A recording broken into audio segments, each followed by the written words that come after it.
Hello everyone and welcome back to the Steemtrail Gaming Podcast. Today is the May 4th and thus May the 4th be with you. Yes. Hello Tiger Gamer, how are you doing? I'm doing excellent. How about yourself? I'm doing quite well myself. We are sorry for the little bit of a delay compared to our normal schedule, but there was some weird issue where YouTube didn't want to accept our stream. We really don't know why. Yeah. So, either way, what do you say? Let's talk about video games? Alright, let's do it. So, what have you been playing this week? Well, I'm going to play one game this week, and that is Loco Roco Remastered for PS4. Okay, so I think I've heard about Loco Roco. Isn't that like some weird puzzle game or something? Yeah, in a way. Yeah, it's like a weird puzzle Japanese game.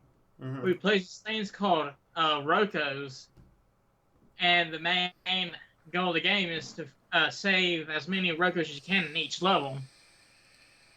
But instead of like moving the character with the analog stick, you gotta move the character. You actually gotta move, like, tilt the level left or right to make the character roll in the direction you want to go. So it's sort of a physics puzzle game. Yeah, in a way. Okay. So what did you think of it? Honestly, for the game that was originally released on the PSP back in the mid 2000s, I think it's pretty good for what it is. Honestly, if you want to play a game that will make you feel good or make you smile, you'll and if you love weird Japanese games, you'll love this game. Until you introduced that last sentence, I was like, okay, this might actually be fun even for me. Because you know my opinion of everything Japanese. Yeah. Yeah. So tell us a bit about mechanics, etc.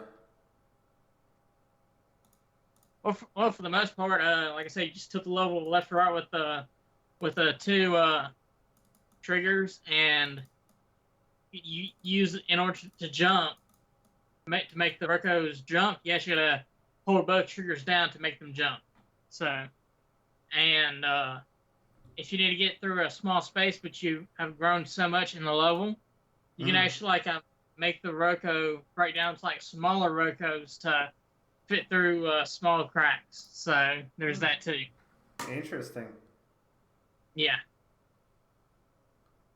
And do you think you would give it a recommendation? What's the price on this thing, by the way? Yeah.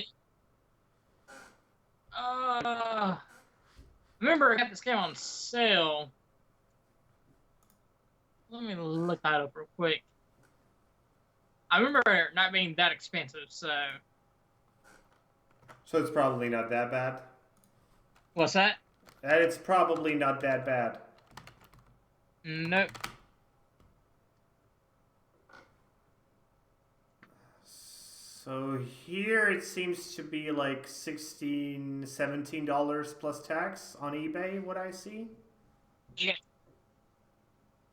So let's say 20 bucks. Yeah, that's what I'm guessing.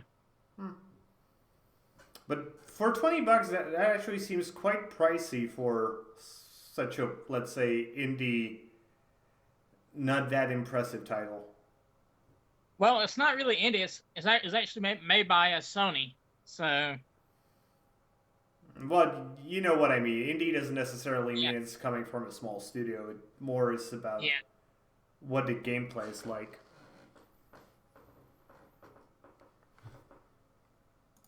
Yeah. Yes, I found it on the PlayStation Store, but I don't see the price here.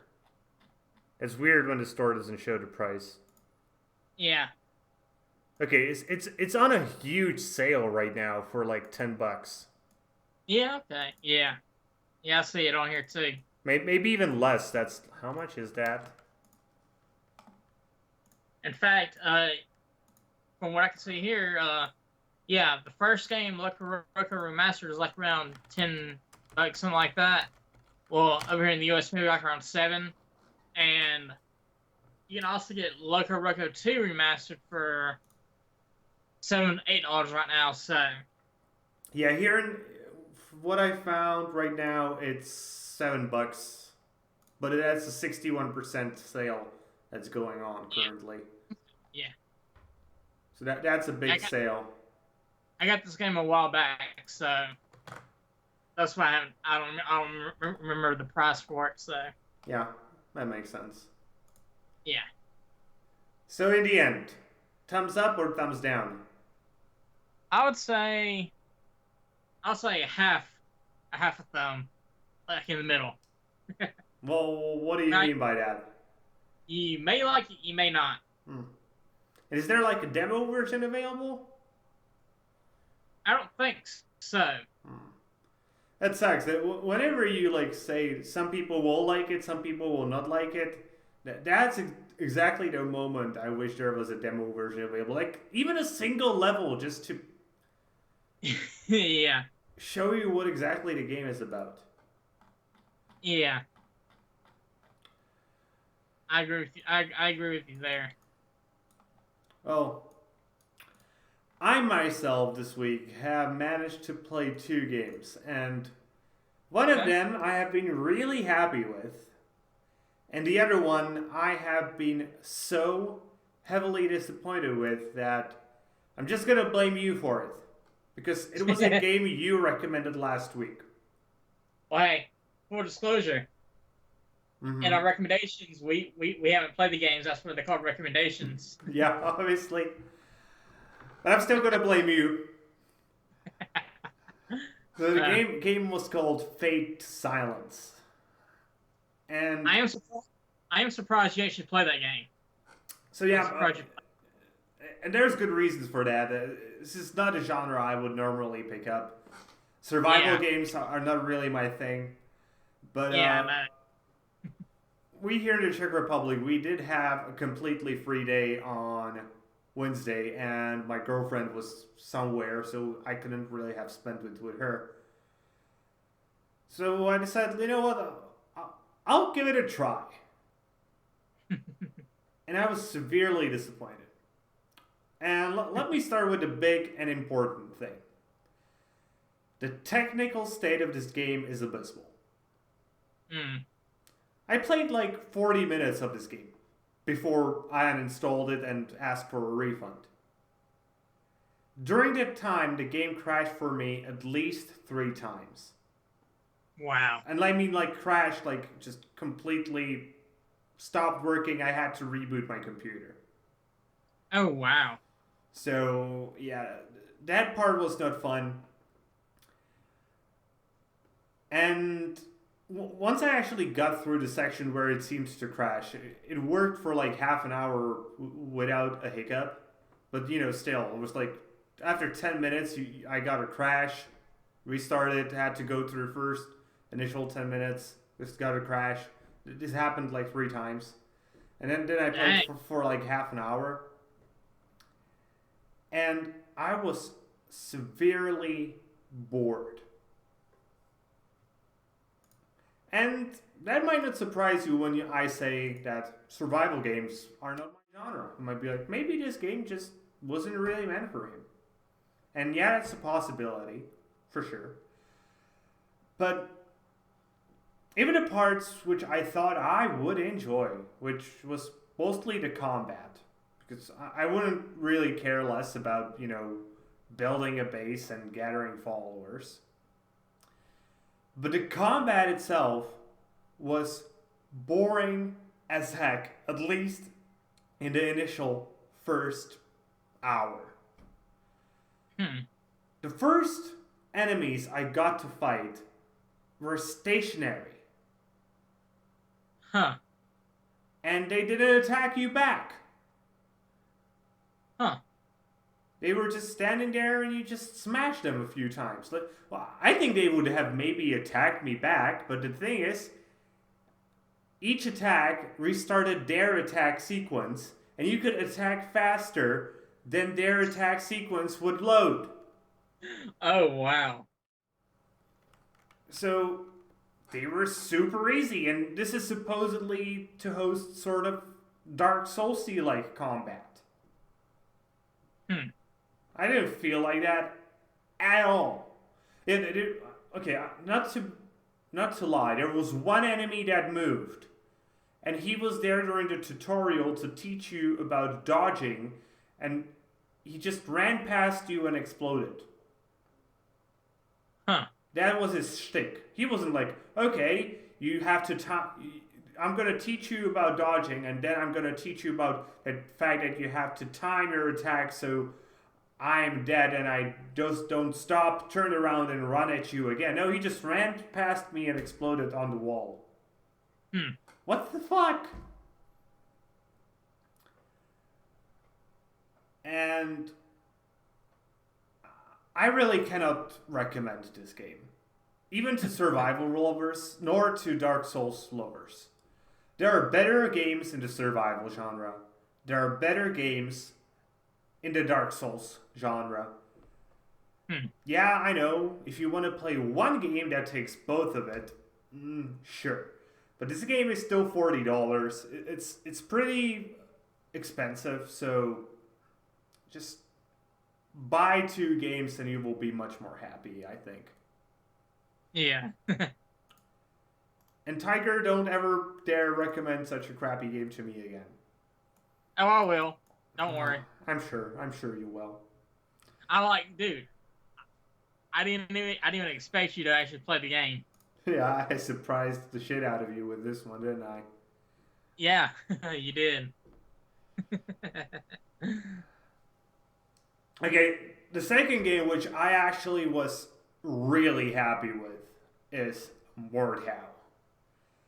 And as one of the Steam reviews said, chivalry is dead. Long live Mordhau. Huh. Because this game is essentially chivalry. Just better looking, with more tools, more game modes. And it's, on top of that, pretty cheap. Right now it's available for $22.49. With there being a promotion, launch week. But normally it's available for $25. Huh. Which I think is a great price for this. So, if you don't know what chivalry was, then I pity you because it was one of the greatest brawler games ever.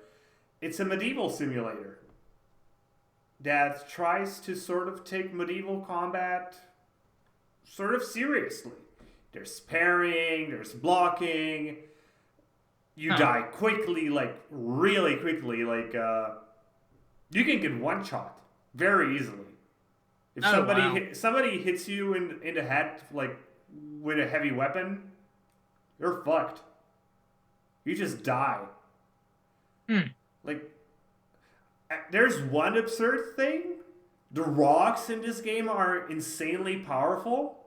Like, it takes 2 hits if you're not armored to kill you with a rock being thrown at you. So, rocks are super OP. Highly recommend using rocks if you can.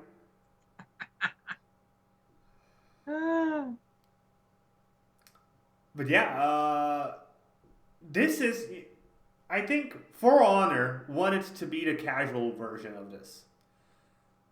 The problem is, people who will want to play this are not really looking for a casual simulator. They're looking for something hardcore, something that just...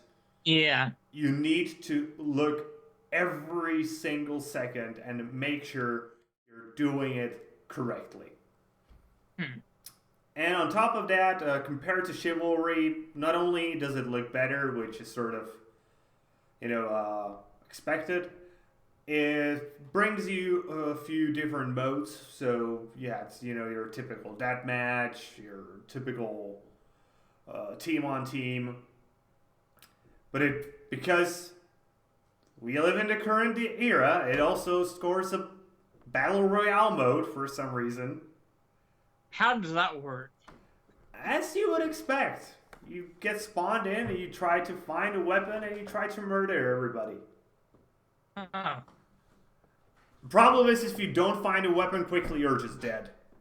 Because, finding barehanded, where it takes like 2 hits on an unarmored guy, or like 4 to 6 hits depending on the armor, guys to hit them in minimum range, because your hands have 0 range compared to any of the other weapons, and it takes them 1 hit to decapitate you. You're just gonna die if you don't quickly find some gear. Wow. But I think I actually had the most fun in the horde mode here. Huh. Because the horde mode actually forces you to think strategically here. Yeah, the first few waves, they're easy, especially if you're playing group. Essentially, each of you gets to kill 1 guy, and that's not that hard if you know how to parry, because the bots are dumb. But when it's like 4 of you against like 80 other guys, and it's not the same thing as playing a horde mode in, I don't know, a typical shooter, where, you have a gun, and your typical zombie takes a few bullets and then it just drops, and you can take like 20 hits from the zombie before you die.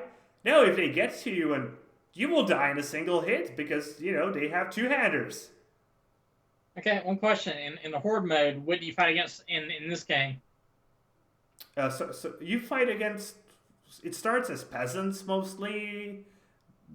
And then it evolves into knights, and then you get like full armor guys with a 2-hander coming at you in like 3 to 4 waves. Huh. So it escalates pretty quickly. And I think the most interesting part about a horde mode here is actually the fact that it really switches things. Like, sometimes you will get just like a larger number of weaker enemies. Like the first wave, I think the least number of enemies I had against me were 3, and the largest was 6. And when it was 6, they were just peasants who came with you with their fists. And when it was 3, they all at least had daggers or thrown rocks. So it really switches stuff up, and I really like that part. It's not really that predictable compared to other horde modes. And obviously, this is not the thing that this game will be played mostly for. Mostly this game will be played in the team mode, where I personally would recommend choosing the guy who uses a spear, because range is absurdly powerful in medieval combat. Yeah. It's just like, oh, if you can hit them and they are still meter before they can hit you, then that's a good thing. Use that. The only problem is if you get somebody who's good and knows how to parry. But at this point, because the game is quite new, that really wasn't a norm. Though I will suspect that if you came into the game in a month, it will be quite different, and maybe going for somebody with a bit more power to them might be a better idea. But yeah, high recommendation on Mordhau. Like, definitely thumbs up. Okay. And if like brawlers are your thing, and you like medieval combat and something that is a bit more hardcore, Mordhau will definitely be enjoyed by you. Okay. So, okay, that's it for the games we have played this week, if I'm not mistaken. Yeah, you're correct. So, let's now take a look at the news, and let's start with the introduction of the new Valve VR headset named Steam Index, or Valve Index. I always forget which one it's called. Valve Index. And we already talked about this thing, I think it was like 2 or 3 weeks ago, maybe more. I think so, yeah. And I think we both agreed with the conclusion that we really hope that this thing will be cheap. If I remember, I'm sure it was my opinion. I think you Yeah, agreed with me. yeah. So, Valve, I don't think Valve looked at our show. Nope. Nope, because the Valve Index, the full kit, costs you $1,000. Uh-uh. The headset itself is available for $499, and the controllers go for $279. Though I don't think that even if they looked at our show, they would have really changed the price that much. Because Yeah, the fact is, the index is pretty high up there in terms of its technical specs. It's pretty yeah. much, it's at the very least equivalent to the HTC Vive Pro, which is actually going for like $1,200 right now for the full kit. Mhm. So it is actually cheaper compared to its closest competitor. So some of the specs include dual 1440 by 1600 LCDs, which is some pretty bonkers actually power. Yeah. Then you have some special lenses that they claim will just work flawlessly.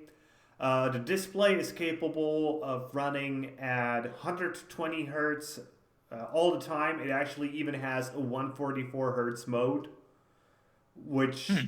is that's actually amazing. That's like if you're Yep. going for the highest tier of displays nowadays, 144 hertz is what you go for. Uh, and uses obviously USB 3.0 and DisplayPort 1.2. Hmm. It uses new base stations that include a larger field of view and longer range. It has stereo cameras, and interestingly, built in off ear speakers that actually don't touch your ears. Huh. So they actually aren't headphones, they're literally speakers, even in terms of like the hardware inside. And they claim that that helps significantly with immersion. Though, obviously, I would not know if that is true or not because we would Yeah. need to test it out. But yeah, specs wise, this thing is bonkers. The kit then also includes two base stations, which you obviously need for tracking, and two controllers, which are called knuckles. And I actually think that these are the coolest thing about the Index. Yeah. Because they actually allow for some pretty amazing stuff to happen. First of all, they include a total of 87 sensors per controller. Wow. Yeah, they have optical, motion, capacitive, and force sensors. So they can know what exactly your hands are doing, where exactly they are located, and they are even capable of tracking individual fingers. That's cool. Yeah, that's really cool.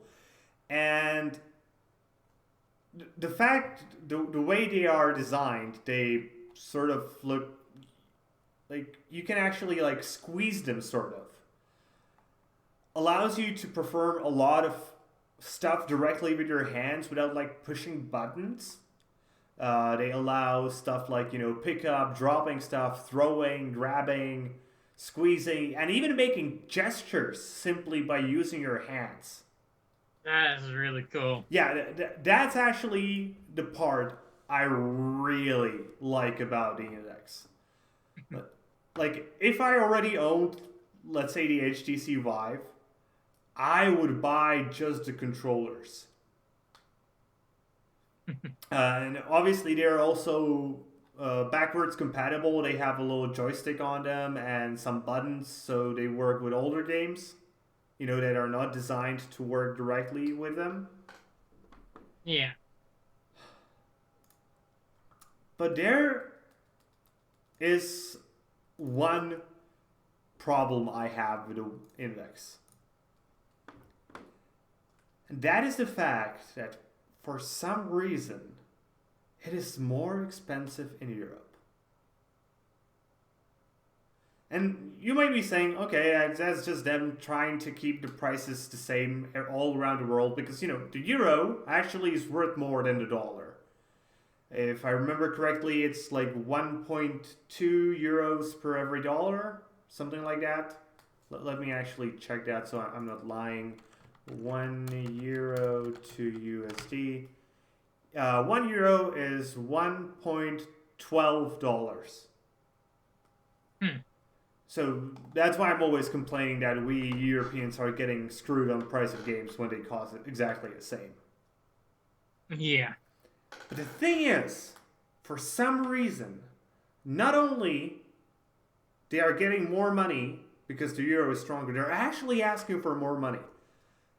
The full kit is $999, but 1,079 euros. If you actually take that, that's $1,209.72. That's a that's 20% premium compared to the United States, which I'm really pissed about. And the same goes for the rest. The headset and the controllers, $749, but 799 euros. Standalone headset, $499, 539 euros. The controllers, $279, 299 euros. Why? Like, the only reason I can think of, possibly, would be tax. But I think Steam, even in the US, just shows you the price with tax. There's not tax added on top of that afterwards, isn't it? Honestly, I don't know because I haven't bought anything from Steam in a long time, so. Okay, yeah. So let's actually Google that. Steam price But in comparison, though, tax for like PS4 in the US, when you purchase something, they'll actually give you the price and the tax together. Okay, I'm trying to find this.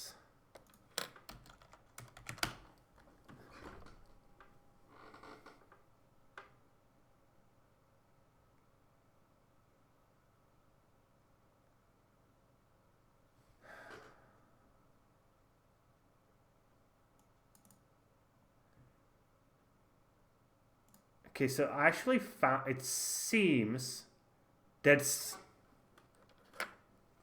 starting December,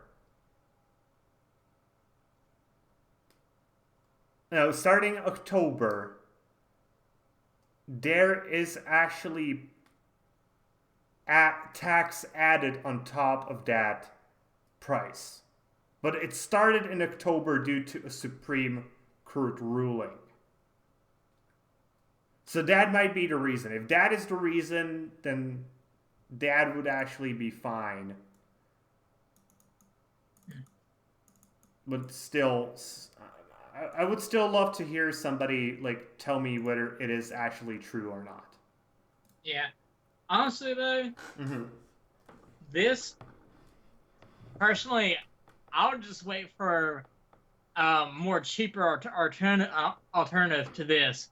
Because, I mean, the real selling point to me right now is the controllers. Yeah, the controllers look really amazing. Yeah. And there is supposed to be an Oculus version S or something coming for like $400 in like a year, if I'm not mistaken. And that's Yep. actually a price where I am starting to willing to consider buying VR. Yeah, and not to mention, I think the one you're talking about, the Oculus Quest, Mm-hmm. that right there would not even require a PC to use. Mm-hmm. Yeah, So, possibly. so yeah, so like let's say if you don't have a beefy enough PC to use the Steam Index, well, with that price of the PC on there and plus the Steam Index, you're looking to about pay quite a bit. Yeah, I think I actually saw the minimum requirements somewhere here. Okay, so the system requirements are 8 gigs of RAM, an NVIDIA GTX 970 and RX 480, a dual core with hyper-threading and USB 3.0 on your computer, which actually sounds pretty okayish. That would be like a $400 PC in terms Yeah, of minimum requirements, but obviously the graphical fidelity would not be the highest with such a computer. That's actually like a pretty budget computer. yeah, If you wanted to go for something a bit more powerful, I think going for at least $1,200 to $1,500 PC would be more appropriate. Plus, it still suffers from all the previous problems of the current gen VR. yeah, The biggest one still being the fact that you need tons and tons of space to play in VR. yeah, And not really that many people can just dedicate a room to yeah, doing nothing else than gaming in it. Because the room essentially needs to be empty. yeah. Hopefully one day we'll get VR that does not require you to have a huge amount of space to play. The thing is, I really don't know how that would be done without like directly plugging into your brain and your brain Sure, thinking it's moving. sure. Like omni threads are the closest thing to that, but even those require a lot of space. They're like essentially they are a treadmill, but not a long one, but a one that's long on all sides. So Yeah, you still have to dedicate like at least 2.5 by 2.5 meters worth of space where you have essentially nothing. Though that actually is doable for a lot of people, I think. At least with a bit of rearranging the space when you want to play. But yeah, that means carrying around like a pretty heavy piece of equipment. The omnidirectional treadmills aren't really light. They are pretty weighty. mm-hmm. At least they're current gen ones. Yeah, But the biggest problem of this thing is just it's too expensive. yeah, It's like, yeah, it's a cool piece of tech. The enthusiasts will love it. It's actually been sold out so far as I understand, at least in the US. But it will not bring VR to the mainstream. no, And that saddens me. Because I would love to see VR become a mainstream thing. But with these pricing points, that's not going to happen. I think well, $500 is the psychological barrier. yeah. Well, honestly though, in terms of VR coming to the mainstream, I think it slowly but surely is with the PSVR. Yeah, PSVR is the only piece of VR that's actually gained some mainstream traction. And I'm Yeah, really hoping that it's going to be compatible with the PS5. yeah. Because if not, they just burned a huge opportunity. Or hopefully, I'm hoping they were instead of it being backwards compatible with the PS5, I hope they release a PSVR 2 or something like that. Oh, Definitely. I want them to do that as well, but I also want the PSVR to work with the PlayStation 5. So you don't have to keep two consoles at home.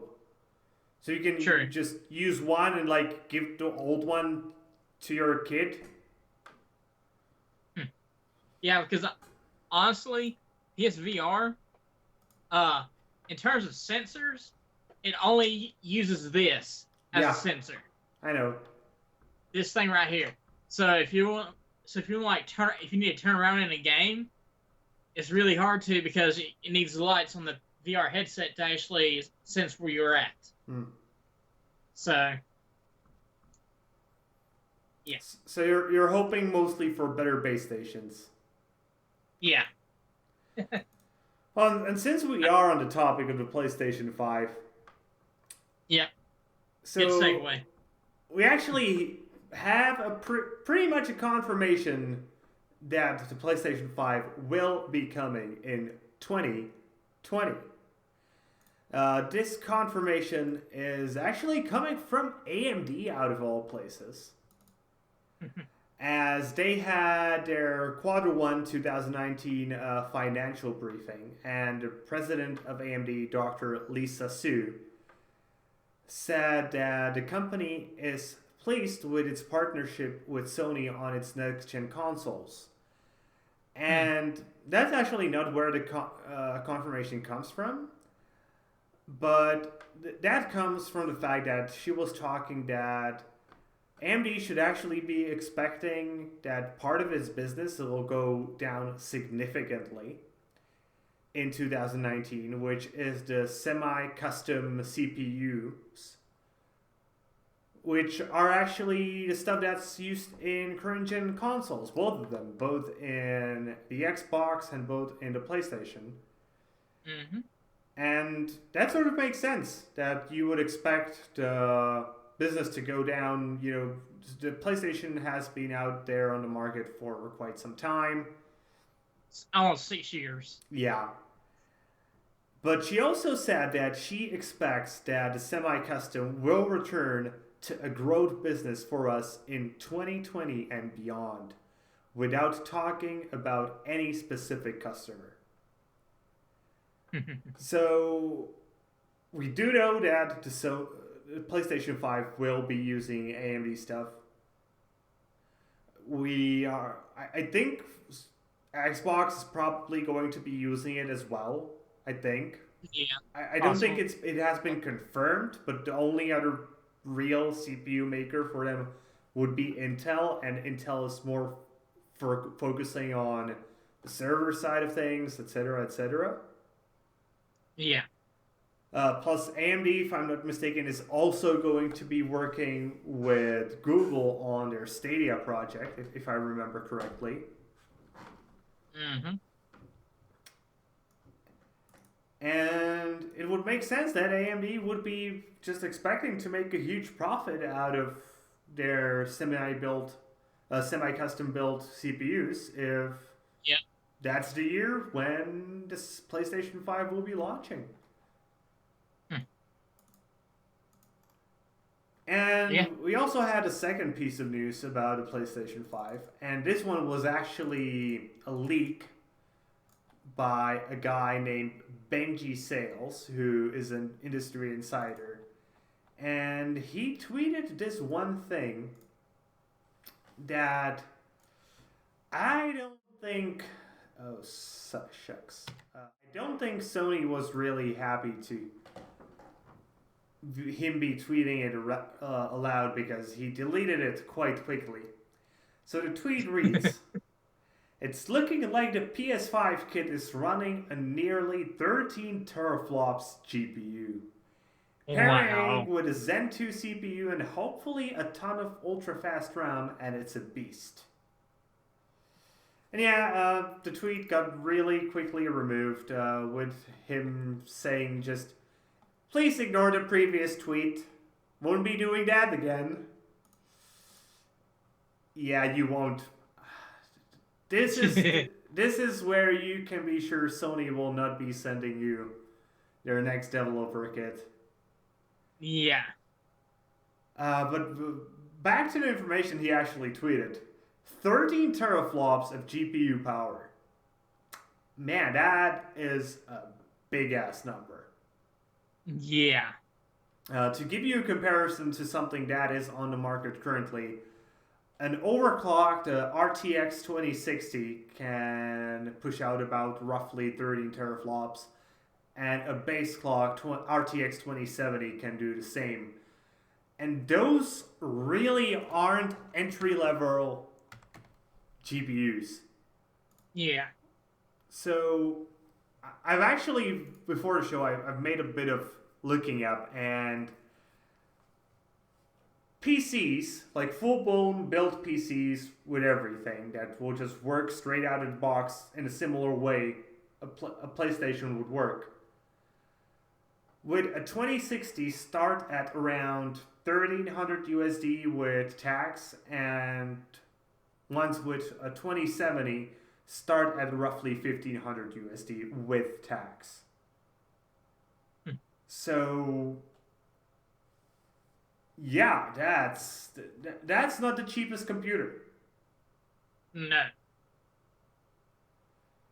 And we also have to think about the fact that optimization is a huge thing on consoles, whether we like it or not, we PC gamers. Like, the hardware a console uses may be weaker than the one we have in our computer, but the developers have more information about it and can utilize it in better ways, actually. So I will actually give them credit for that. So, are you happy with these specs? Oh yeah. I sure am. To also give you one more comparison, Google confirmed that Google Stadia will offer roughly 11 teraflops of power for their streaming service. So that would actually seem fairly plausible for a PS5 to have 13 teraflops. Though for that could be only the dev kit. The real console could be slightly weaker. I think, honestly, a realistic number would be around 10 teraflops. Honestly, I don't care what kind of specs it has. All I care about is what games are they going to be shipping with it. So the specs are important, whether you like it or not, because Sure. they allow developers to do different things. Yeah. Me personally, though, I just care about the games that'll be shipping with it. So I wish their exclusives wouldn't exist. You know that, right? Oh yeah. Okay, and moving on to the last of our hardware sort of news. So this is one. It's not hardware, but it's Xbox connected. So Microsoft actually released new community standards for the Xbox. And before I talk about the standards themselves, because I actually made a pretty huge video about them, was it yesterday or 2 days ago? It was like a 40-minute video where I went through all of the new community standards, just reading them, giving my opinions of them. I want to give praise to Microsoft for even doing this. Just the fact that they have a dedicated page that explains what you can do, what you can't do, what you should do, what is considered inappropriate, with examples of what you shouldn't do. I wish all modern companies that allow you to express your opinions, where you can get banned for your opinions and for content you produce, would have something like this. Mm-hmm. Because sometimes nowadays you just feel like you're walking on eggshells. Yeah. You're just unsure. Can I say that? Will that be something I can get banned for? Is that something that will cause an outrage? And the fact that Microsoft took their time and introduced these standards is something I really, really like. Yeah. But there is a bit of a problem. It is still too vague. You can say, you can tell that they really tried. Like, really tried, but they were afraid of something. And they were afraid of actually putting out examples that themselves could cause an outrage. To give you an example, so they have a list of what is, in their opinion, acceptable trash talk. And to a degree, I wouldn't even call some of those trash talk. Just like statements of fact, like, for example, this one. The only reason you went positive was you spent all game camping. Try again, kid. Is that trash talk or just a statement of fact if the other person just camping all game? Yeah, that's a statement of fact.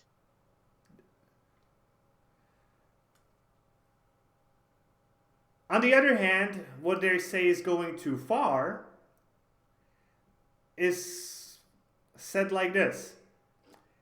Get, parentheses, sexual threat. Can't believe you thought you were on my level. And while I agree with them, you shouldn't use sexual threats. Because that's, again, not trash talking, that's just being a dick. Why couldn't they just give an example of a sexual threat there? Yeah, really.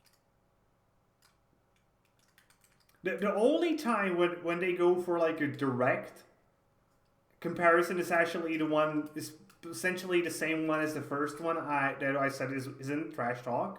Is only reason you went positive was you spent all game camping. Kill yourself, kid. And again, I agree, you shouldn't say to others to kill themselves.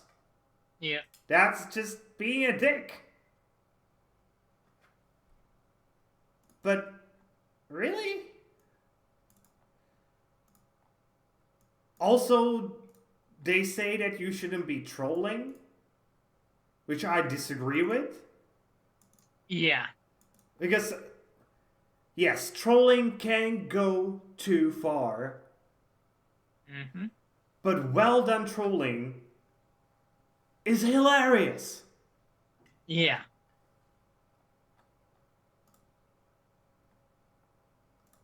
So yeah, I'm really glad that they tried doing this.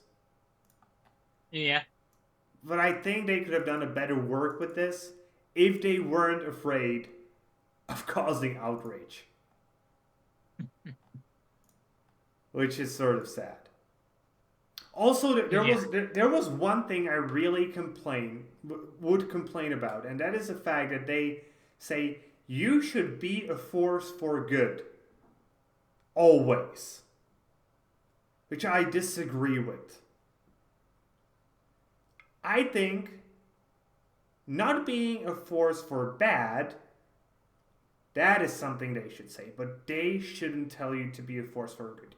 If you just want to be an anonymous guy who never interacts with anyone, be happy about that and do that. So yeah. But otherwise, again, high praise to Microsoft for doing this. Yep. And if you want a bit more information about what exactly the rules are, I suggest you check out my video on that. Okay, let's move on to more positive news for the rest of the show, what do you say? Yeah, let's do it.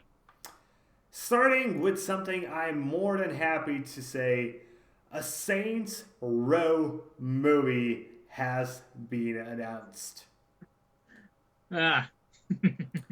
So, it has been confirmed that it's going to be directed by F. Gary Gray, who is also the director of Fate of the Furious and Straight Outta Compton. So, At least we know he has some experience with action movies.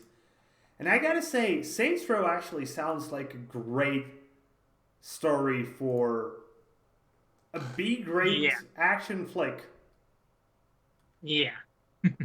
I'm not expecting this to be something that will win Oscars or Oh no. Emmys or whatever. The only thing I'm hoping it's not gonna win is one of the raspberries. But Honest, mhm. honestly though, I'm kind of curious if they're gonna like make like let's say like the first Saints Row game, make that into a movie, or if they're gonna like do a totally different characters. Yeah. So And we don't know anything about the story at this yeah, point. yeah, Um, Even if they make like a totally different characters, I'm pretty sure there will be some Easter eggs and slight nudges towards the game.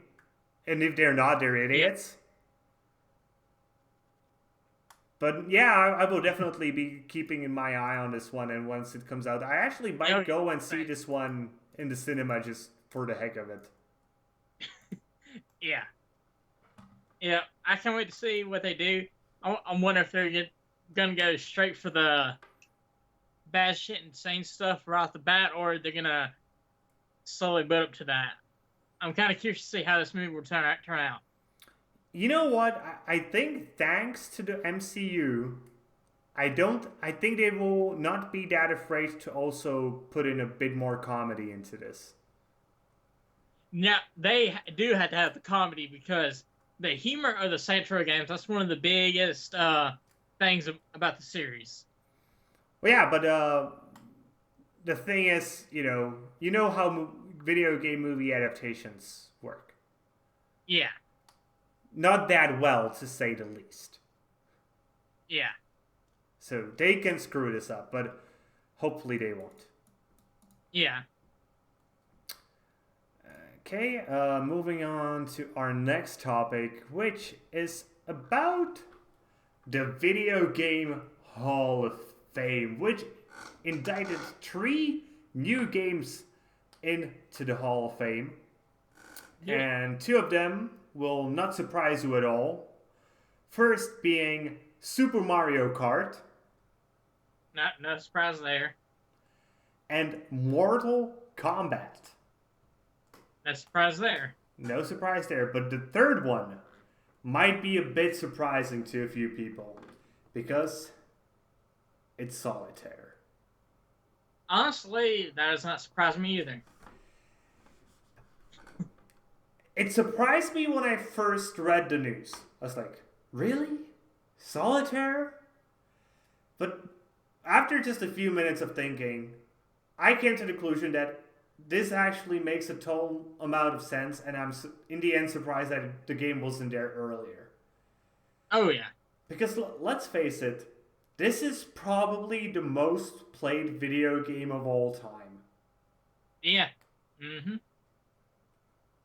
Like, the only game that could have been there up with Solitaire is Minesweeper. Yeah. And God, I used to hate Minesweeper when I was a small kid because I had no idea how it worked. But yeah, Solitaire, let's face it, for so many people, it was the first ever, or even the only ever video game they ever played. Yeah, I mean, crap. My grandparents used to play it as well. Yeah, my grandpa, like, he has a computer, which he originally bought because he needed an email because, he had a little bed and breakfast. But over time, my cousin took over the business because my grandpa is now, I think, 97. Oh wow. But he still uses the computer to play solitaire. Huh. My grandma complains that he's playing solitaire all the time, but that's sort of expected from grandmas, I would say. Oh yeah. and I'm actually like really happy that it's in there. It's a game that if it was removed from Windows, I'm sure there would be a riot somewhere. Oh yeah. So yeah, Or better yet, it being removed from Windows and Microsoft charging money to actually get the game on Windows. I think people would still like go and throw rocks at the center of Microsoft if they did that. I don't really think they can even attempt to do that at this point. Oh yeah.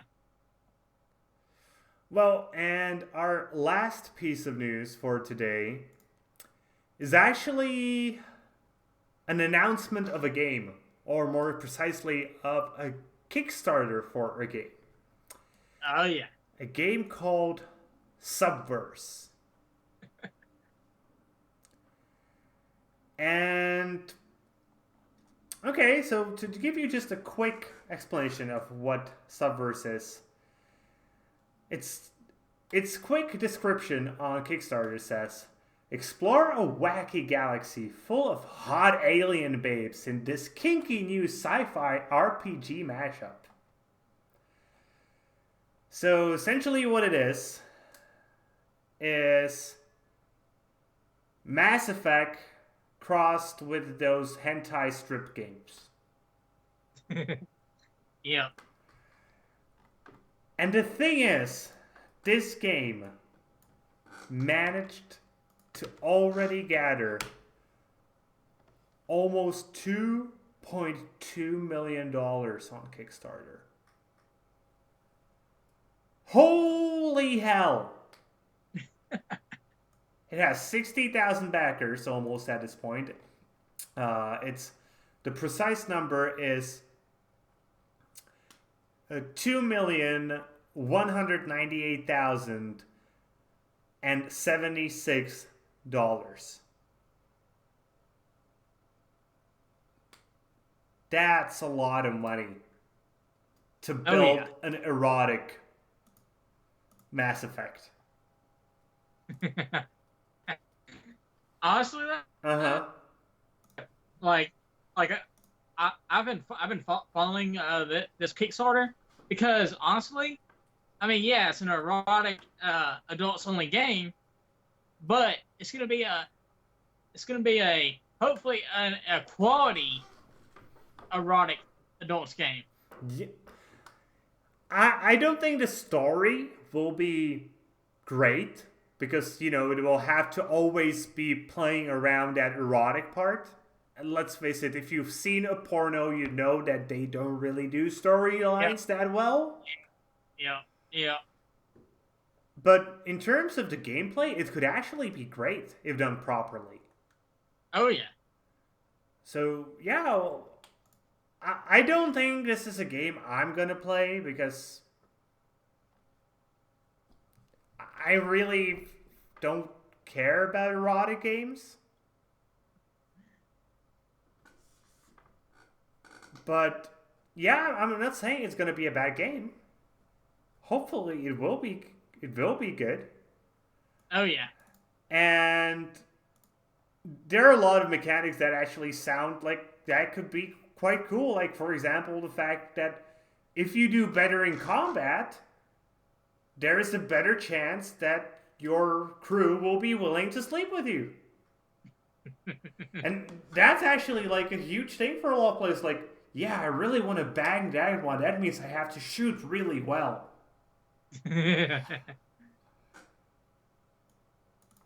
So yeah.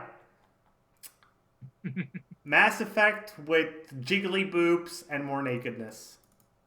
Yeah. That's what's coming to us. Because why wouldn't it? Yeah, and hopefully this game, if this game turns out to be a good game, hopefully that'll start open up the floodgates to actually let more developers make games like this that are more quality, and we'll be able to see all kinds of different stuff without having to censor crap. So Yeah, I would love to see that for sure. yeah, Okay, and I guess it's time to move to the last section of the show. What do you say? yeah, let's do it.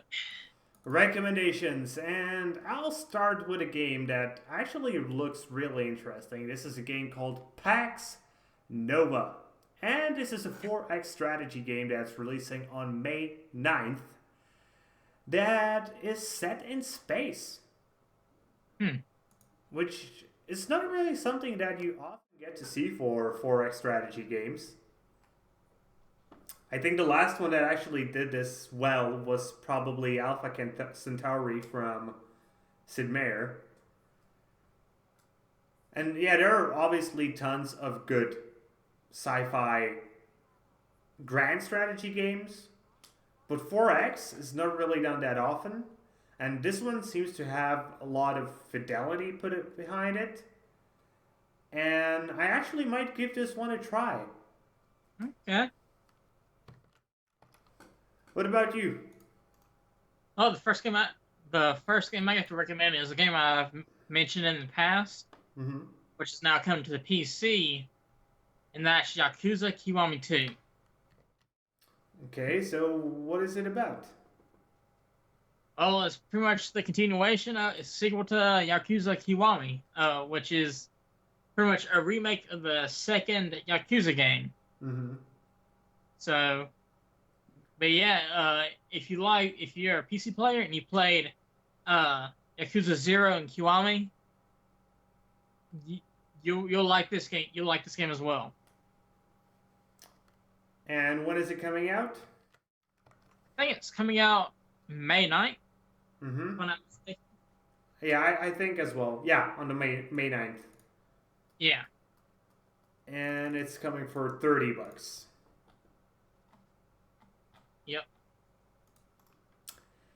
Okay, I have one more game to recommend, and I will first read you guys the description, and you will immediately understand why I will definitely play this game. There's no doubt that I will not play this game. That I will not play this game.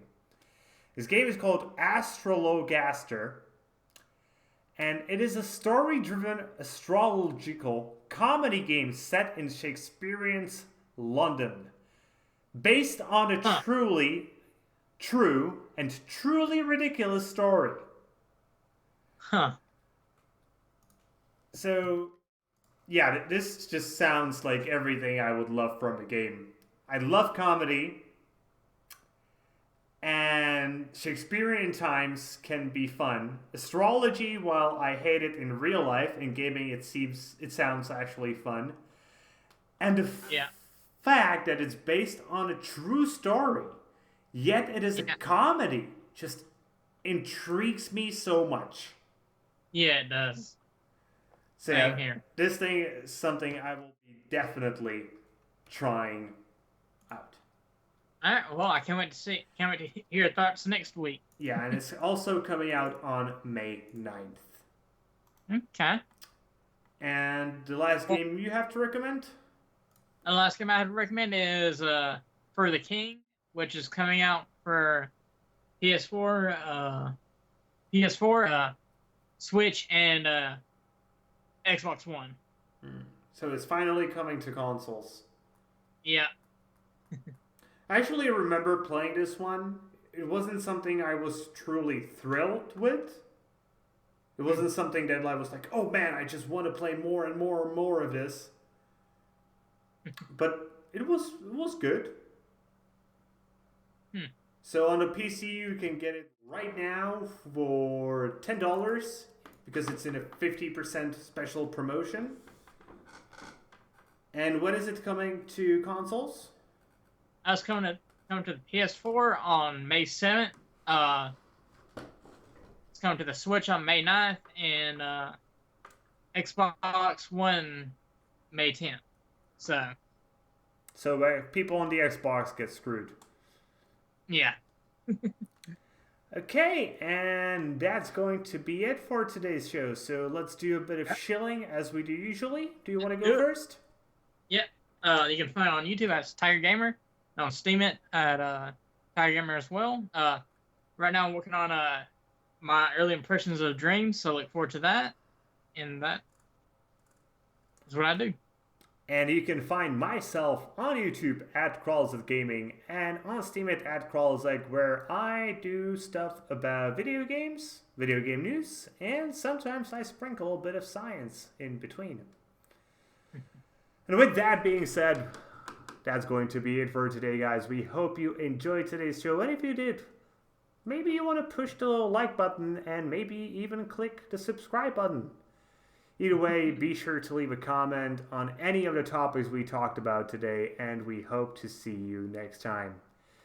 See you guys later with more gaming content. Have a good one.